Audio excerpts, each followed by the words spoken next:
안녕하세요. 사연을 부탁해입니다. 오늘의 사연을 소개하겠습니다. 어느 날 퇴근 후 아무 생각 없이 집 옷장문을 열다가 깜짝 놀라서 주저앉고 말았는데요. 차곡차곡 정리해놨던 옷들이 감쪽같이 사라져버리는 참으로 기이한 일이 일어났거든요. 순간 심장이 쉴 새 없이 뛰고 있었고 도둑이 들었나 싶어 주변을 두리번거리다가 혹시나 싶어서 급히 엄마한테 전화를 걸었습니다. 엄마, 혹시 오늘 우리 집 다녀간 거야? 그게 무슨 소리야? 거길 다녀가다니. 그러니까 혹시 오늘 서울에 올라왔냐고.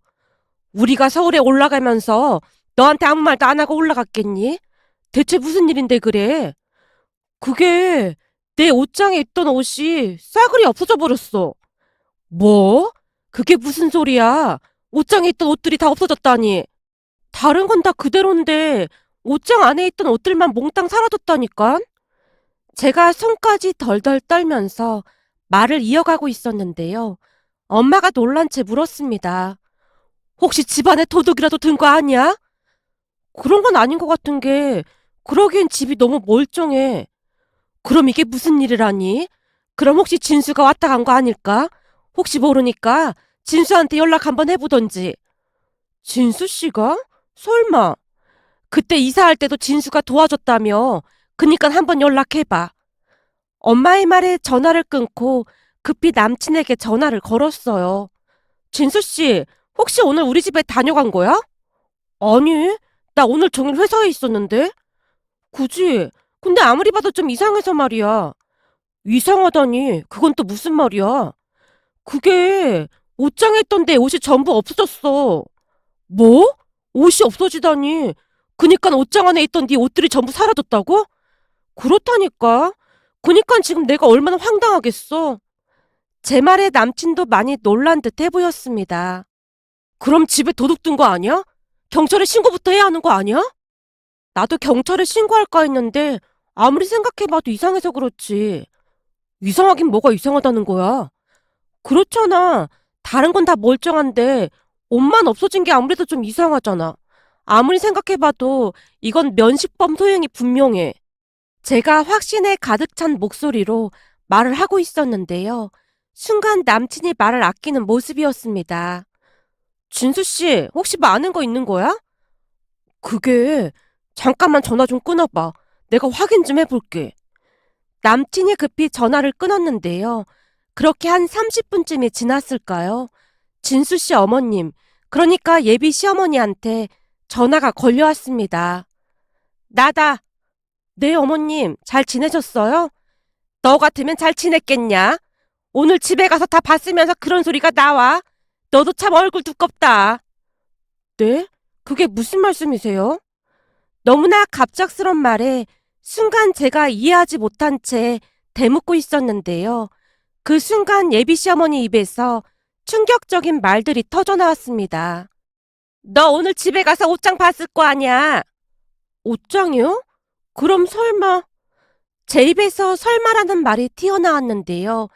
저는 부디 그 모든 것이 예비 시어머니가 벌인 만행이 아니기만을 기도하고 또 기도했습니다. 만약 그랬다면 도무지 감당을 할 수가 없을 것만 같았으니까요. 통화 중 잠시 숨을 고른 뒤 최대한 냉정해지려 노력한 채 조용히 입을 뗐어요. 그럼 혹시 옷장 안에 있던 옷들 어머님이 그러신 거예요? 그래, 내가 오늘 네 옷장 정리하느라 허리 한 번을 못 펴고 일했어. 넌 어쩜 여자가 그렇게 칠칠 맞을 수가 있는 거니? 젊디 젊은 사람이 무슨 그런 옷을 입고 다녀. 네가 우리 아들보다 직업이 많이 처지면 다른 쪽이라도 노력을 해서 비슷해질 생각을 해야지. 어디서 그따위 옷을 입고 다니고 있어.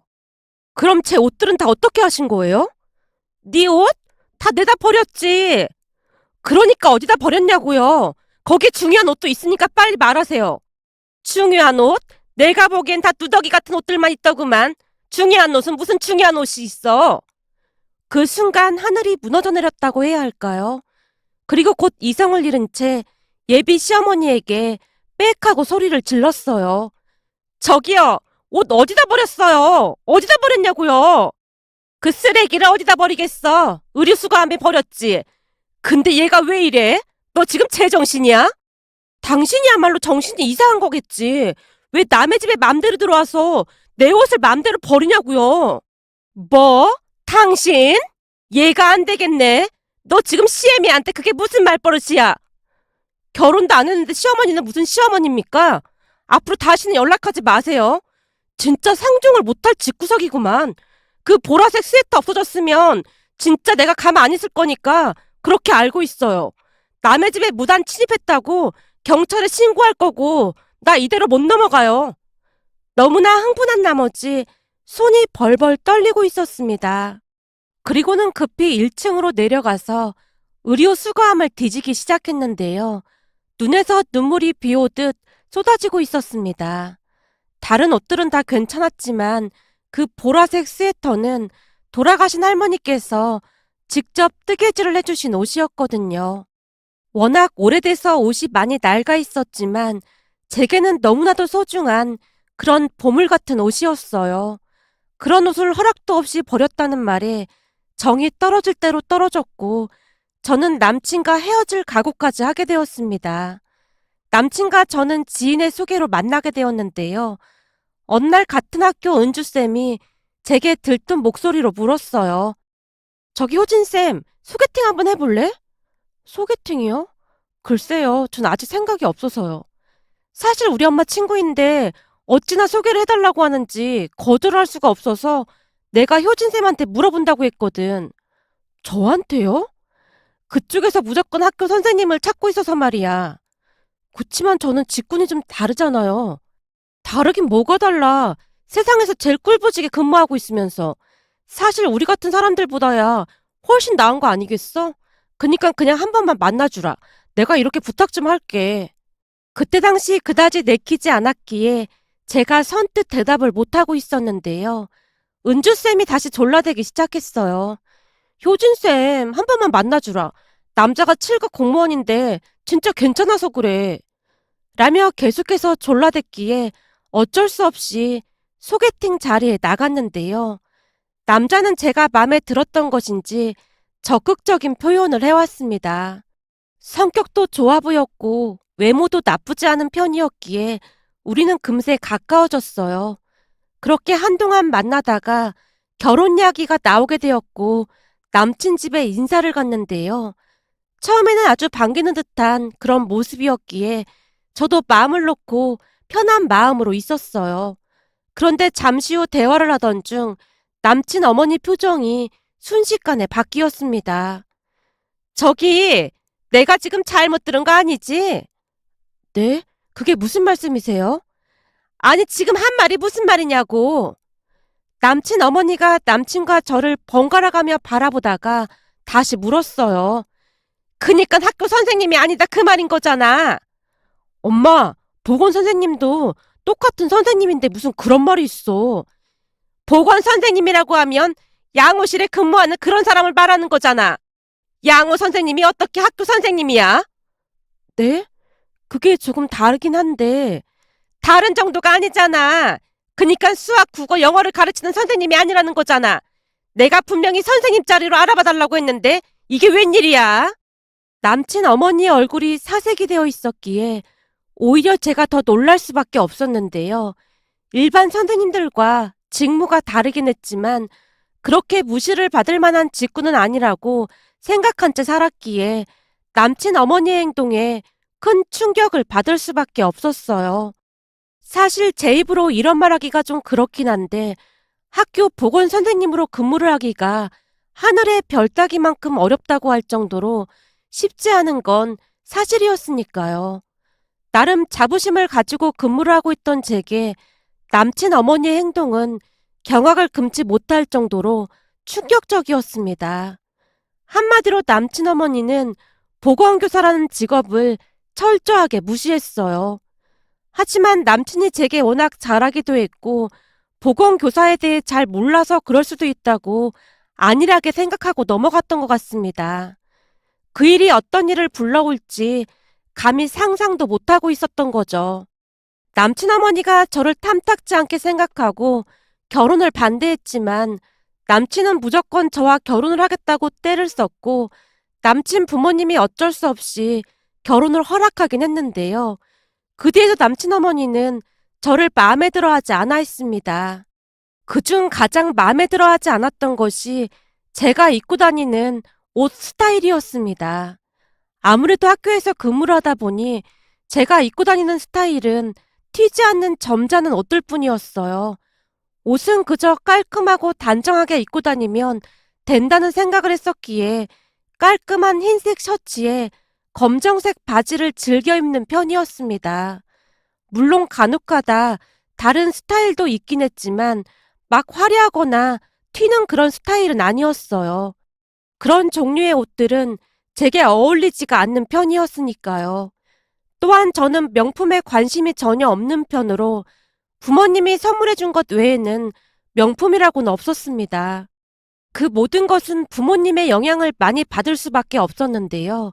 사업을 하시면서 워낙 알뜰하게 살고 계시는 부모님을 보며 자라다 보니 거칠에 집중하는 것을 딱히 좋아하는 편이 아니었어요.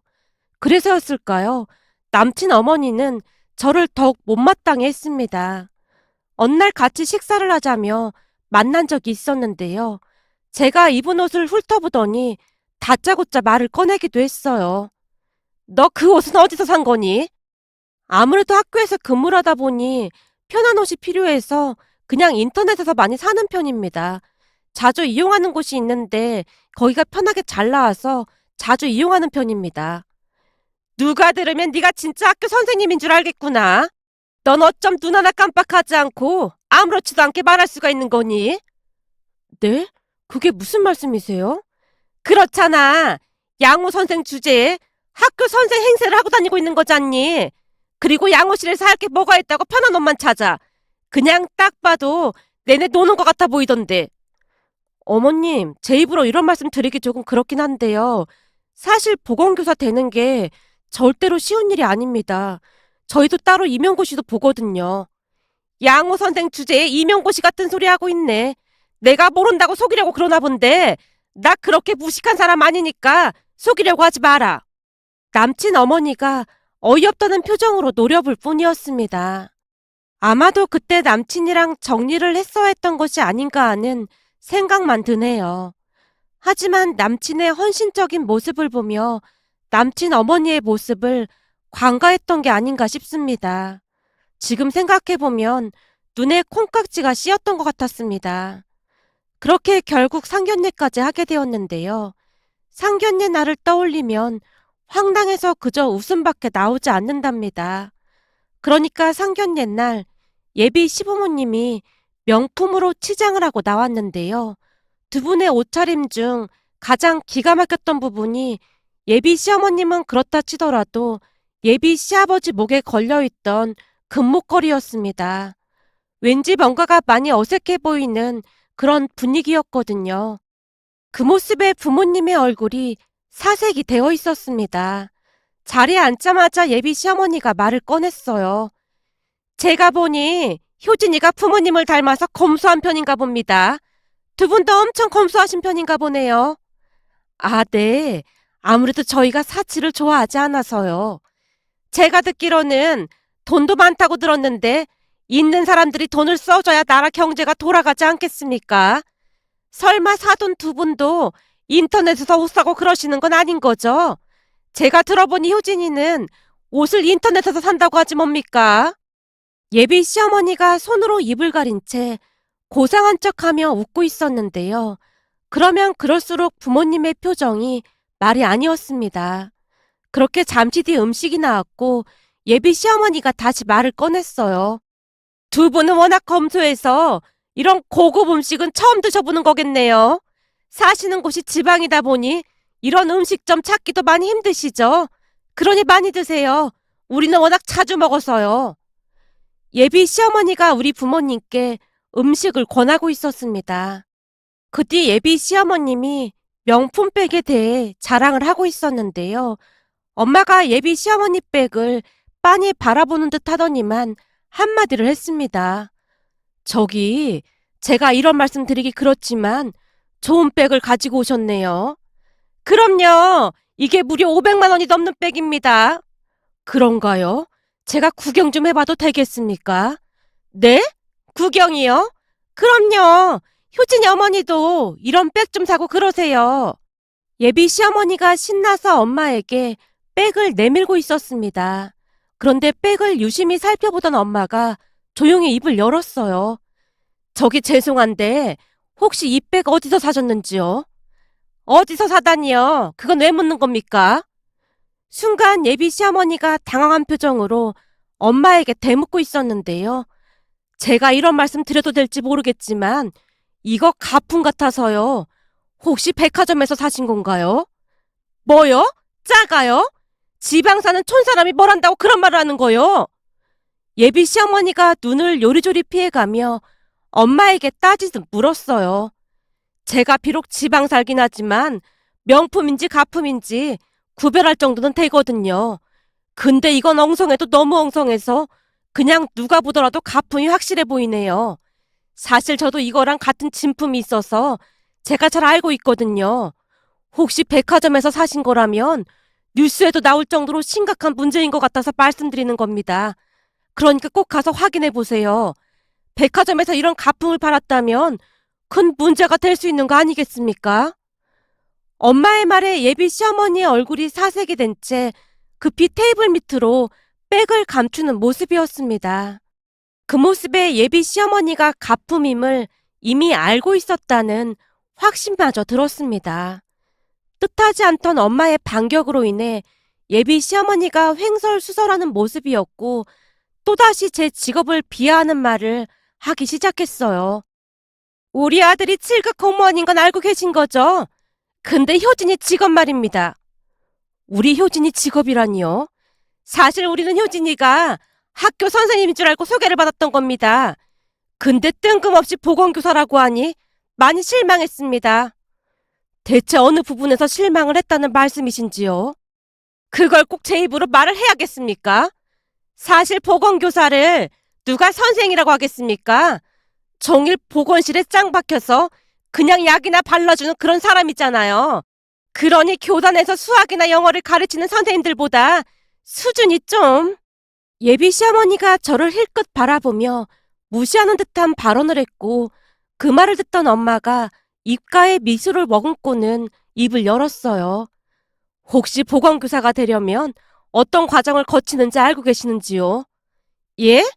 과정은 뭔 놈의 과정이 있겠습니까?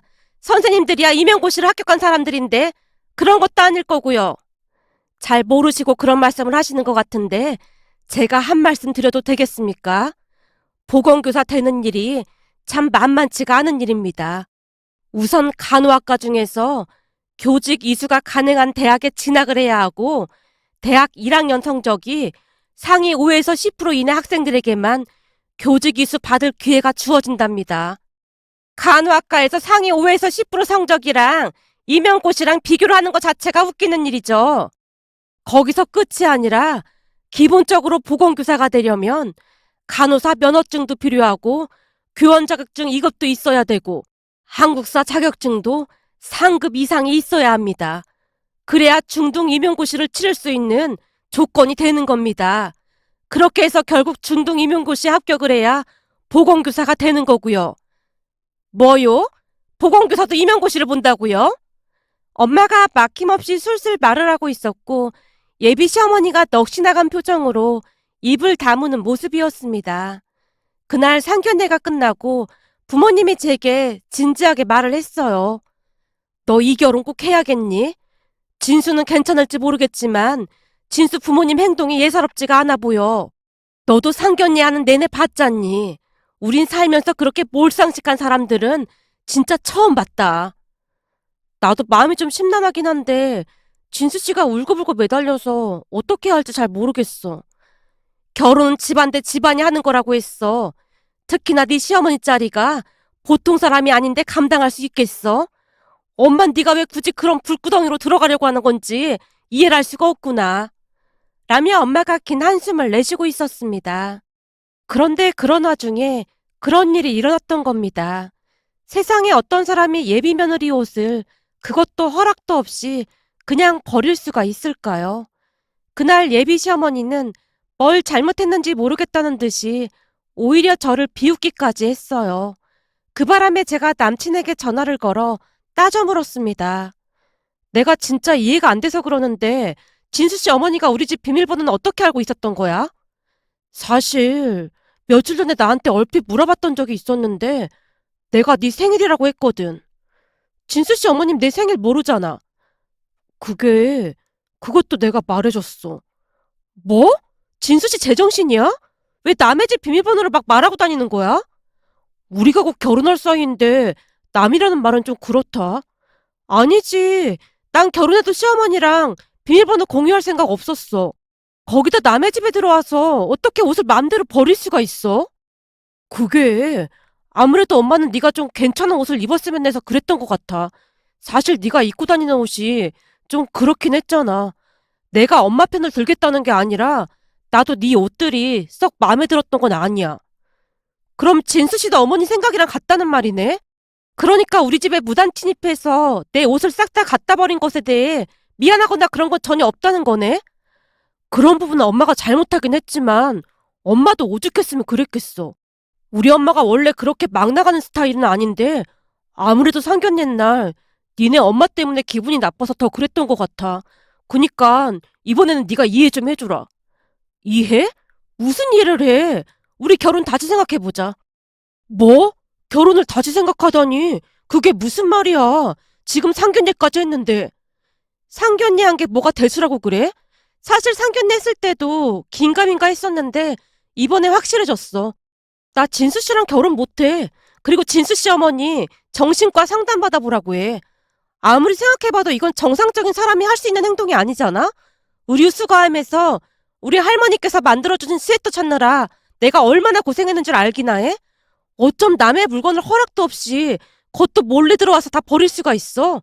암튼 난 자신 없으니까 우리 그만 헤어지자. 아니 뭘 그런 걸로 헤어지자고 그래. 사실 우리 결혼하면 우리는 지방에 내려가서 살 거라 그런 걱정할 필요도 없잖아. 그건 또 무슨 말이야? 결혼하면 지방에 내려가서 산다니. 아니 그러니까 내 말은 나중에 장인어른 사업 물려받을 사람이 필요하잖아? 근데 네가 외동딸이고 하니까 그거 물려받을 사람이 나밖에 더 있어? 그럼 우리 엄마 만날 일도 별로 없을 거 아니야. 그니까 네가 조금만 참아줘. 라는 미친 소리를 하는 게 아니겠습니까? 결국 저는 전 남친의 흑심까지 눈치채게 되었고 두 번 생각해 볼 필요도 없이 더욱 단호하게 헤어짐을 통보했습니다. 그 뒤 전 남친의 전화를 차단해 버렸는데요. 이번에는 전 남친 어머니가 전화를 해대길래 역시나 안 받았더니 문자를 보내오고 난리도 아니었어요. 문자 내용을 잠시 말씀드리자면 그런 거지 같은 옷 좀 버렸다고 파혼하겠다는 게 말이나 되는 소리냐? 아무리 화가 나서도 그렇지 어떻게 파혼 얘기를 그렇게 함부로 꺼낼 수가 있어? 만나서 얘기 좀 하자. 내가 옷은 새로 사주마. 그런 문자를 수시로 보내왔습니다. 결국 저는 전 남친 어머니 전화번호도 차단해버렸는데요. 그 뒤 전 남친 어머니가 우리 부모님 집까지 찾아가서 빌어댔다고 하네요. 엄마가 단호하게 말을 하고는 내쫓아버렸고요. 우리가 알아보니 주거 침입죄에 해당된다고 하던데 계속 이런 식으로 귀찮게 하면 그때일 경찰에 신고해버릴 테니까 콩밥 먹기 싫으면 얼른 돌아가세요. 파혼했는데 왜 찾아와서 귀찮게 하는 겁니까? 라며 내쫓았다고 합니다. 그 와중에도 전남친 어머니가 가품 백을 메고 있더랍니다. 그 모습에 엄마가 혀를 내두를 정도였고요. 그 뒤 전남친을 소개해준 사람에게 모든 사실을 다 말했고 은주쌤도 많이 놀란 듯해 보였는데요. 어느 날은 조심스레 말을 꺼내기도 했습니다. 미안해. 진짜 그런 집구석인 줄 몰랐어. 근데 진수 씨 어머니 진짜 대단한 것 같아. 나한테 효진쌤이랑 만나게 해달라고 난리도 아니야. 아직도 그러고 있는 거예요? 말도 마. 어제도 우리 집에 찾아와서 울고불고 난리도 아니었어. 우리 엄마도 기함을 하고 내쫓았을 정도라니까. 술까지 취해서는 울고불고 나한테 왜 빌어대는 건지 모르겠어. 내가 듣기로는 지금 진수 씨 거진 폐인돼서 집에도 안 들어온대.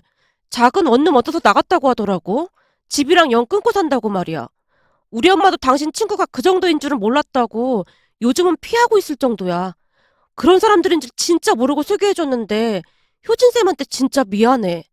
라며 은주쌤이 몇 번이나 사과를 했는지 모르겠습니다.